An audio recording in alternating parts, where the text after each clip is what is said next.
Hello and welcome back. This is Module 2, the first draft.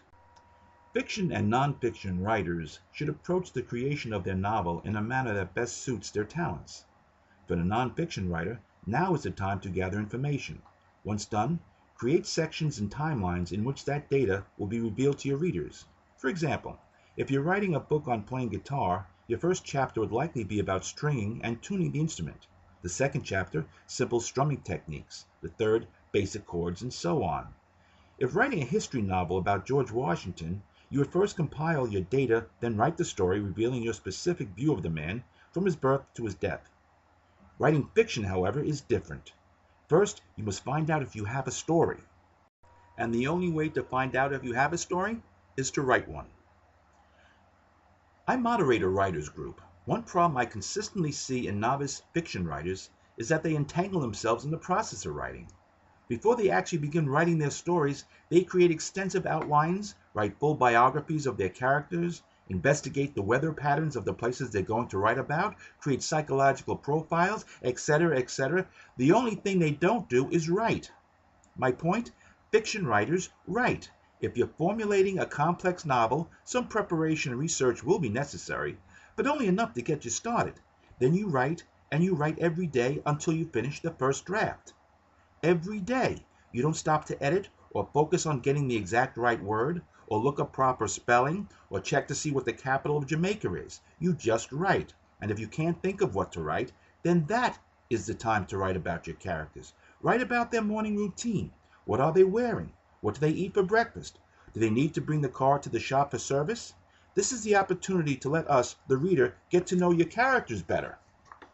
Doing that will prime the pump. The juices will kick in, and you'll be back working on your story in no time. The inimitable Dorothy Parker once said, "I hate writing, but I love having written." Admittedly, writing is tough, but there are tricks to get things in motion. For example, if I find a project I'm working on becoming a chore, I'll start a second project, and if that dulls out, I'll open a third. But that's as far as I'll go. Then each day I sit down and spend a minimum of 4 hours working on one of those 3 projects. Usually it's the one I hate the least at the moment. Eventually, one of them kicks into high gear, and that's the book I'll devote all my attention to and finish. That keeps me writing every day. Leonard Nimoy once said, "Directing a movie is like eating an elephant. The enormousness of the project is staggering, but if you eat some of the elephant each and every day, eventually the elephant will be gone. So don't be afraid on taking on big projects. If you are persistent, you will complete it." Okay, you started writing every day, got some short stories under your belt, and are several chapters into your first full-length novel. What do you do now? You take the next step. You join a writer's group. There you will find people with more experience who will help you with writing tips and advice. And as your skills improve, take creative writing classes. Then put that information to practice, because the only way to develop your talent and hone your skills is by using them. Now let's talk about pacing. This is important because without variations in pacing, your novel will read like someone singing in monotone. It'll drone on and put your readers to sleep. You have to shift gears throughout your novel to keep your readers interested, whether you're writing fiction or nonfiction. Alfred Hitchcock, the director, was famous for this. He'd rev up the tension and suspense to a fever pitch, and just when you think you're going to burst, he'd throw in a joke and everyone would be stunned, and more importantly, greatly amused. This works for the same reason a roller coaster works. It slowly clickety-clacks upward, building the suspense, 1 second after another, until you reach the very top. Then boom! You're rocketing downward at breakneck speed, you're thrown wildly from side to side, and then you're upside down. Then in the dark, your heart is pounding, your eyes widening, you can't catch your breath, but you're having the time of your life. And it's over. And you'll want to do it again. That's what your writing needs to do. Your goal, regardless of what style you write in, you must engage your reader enough for them to want to ride with you again. Do the unexpected. In my books, I envision myself pulling up alongside you in a dark and dangerous neighborhood. There is a group of people following you and are closing in. I screech to a stop, fling open the car door and shout, "Get in, quick!" You comply and I burn rubber down the street. Days later, having shared an incredible adventure, I drop you off at your place. As you step outside and are about to close the door, you lean in and say, "Before you head out the next time, come and get me." Damn right I will. Here are some tricks to vary your pacing. When you want to build suspense, build a scene with minute detail. Describe the room, its furnishings, what's on the walls, then ratchet up the tension with mysterious sounds, like the low moan of the winds as they race through the barren trees. Sights, as a rat sprints alongside the floorboards. Smells as the harsh scent of rotting blood grows stronger with each step. The floor creaks. A sudden breeze slams the door. You hear a sound. A whisper? A child's voice? Yes? No? You hear a sound several steps behind you. Your body stiffens. Your heart pounds. You turn, but there's no one there. Or is there?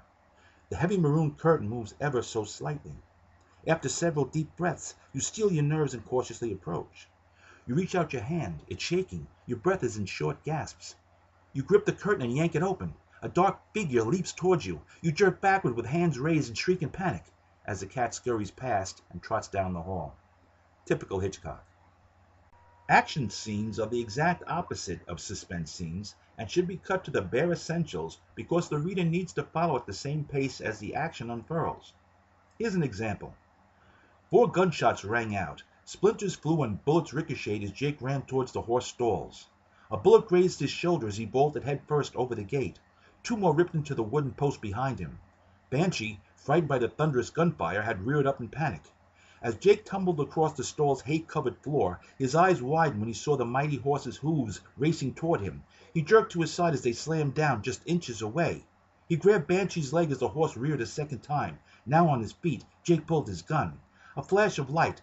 The stall slat beside his face exploded. Splinters flew in all directions. Jake fired. He didn't miss. Action scenes should be set up like dominoes. You build tension and suspense by setting a detailed scene, then the action begins as the dominoes fall. Since you've already set the scene's additional details are unnecessary and only slow down the pace, so keep it tight and to the point. Another way to keep your readers engaged is to omit words regularly used in conversation but have no place in a novel. For example, he decided that he'd take the bus. The word "that" is unnecessary. The sentence, he decided he'd take the bus, works just as well without it. The word "that" is often added out of habit. Take it out wherever it adds nothing to the sentence.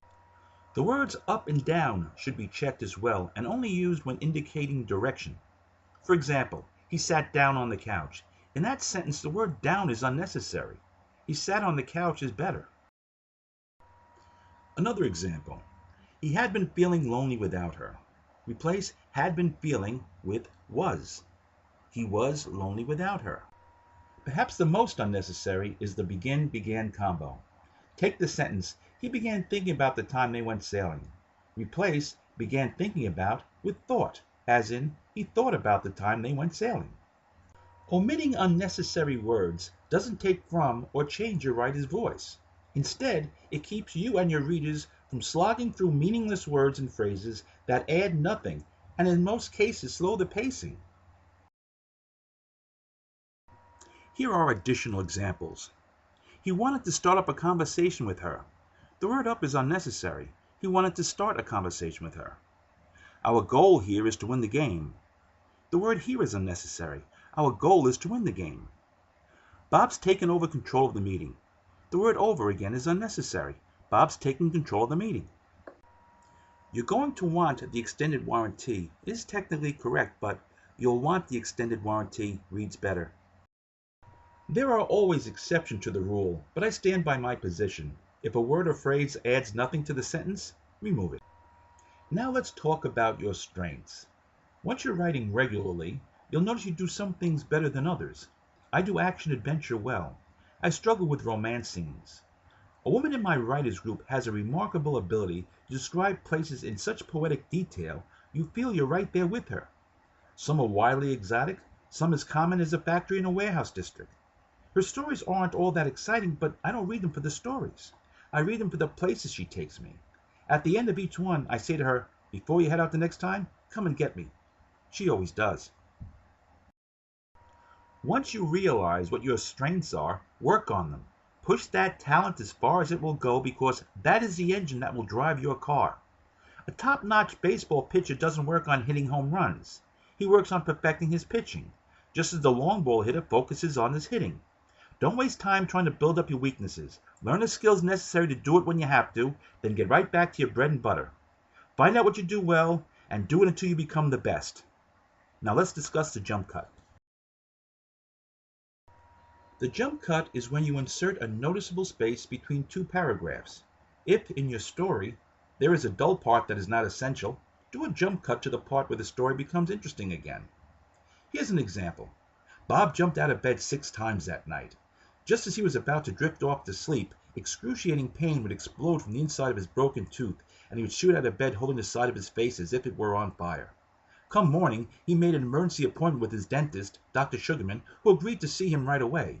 Nodding in relief, Bob ended the call and raced to his car.